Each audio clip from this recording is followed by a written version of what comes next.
بسم اللہ الرحمن الرحیم۔ محرم کے اندر جو گناہ ہیں، جو بات چل رہی تھی پہلے کہ ان گناہوں سے توبہ، تو گناہ بہت سارے، جیسا کہ میں نے ماقبل میں مختصر سی بات آپ کے سامنے ذکر بھی کی کہ گناہوں میں سے ایک لوگوں کو پکڑ پکڑ کر روزہ توڑوانا۔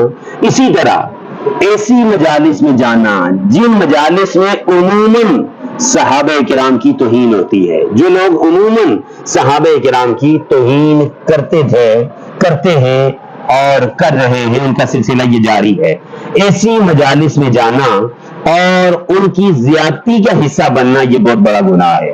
نبی پاک صلی اللہ علیہ وسلم نے ارشاد فرمایا، جو جس قوم کی زیادتی کا سبب بنا وہ اسی قوم کے ساتھ قیامت والے دن اٹھایا جائے گا۔ لہذا محرم میں ایسی مجالس میں بالخصوص نہ جائیں جن مجالس کے اندر صحابہ کرام، آپ کے اہل بیت یا دیگر ان کی توہین واقع ہوتی ہو۔ ان سے بچنا ہر حال میں، ایسی مجالس سے بچنا ہر حال میں آپ کے لیے ضروری ہے۔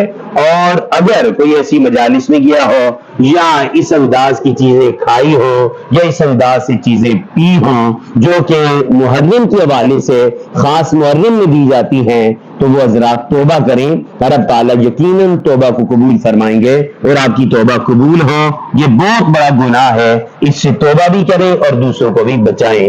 جزاکم اللہ۔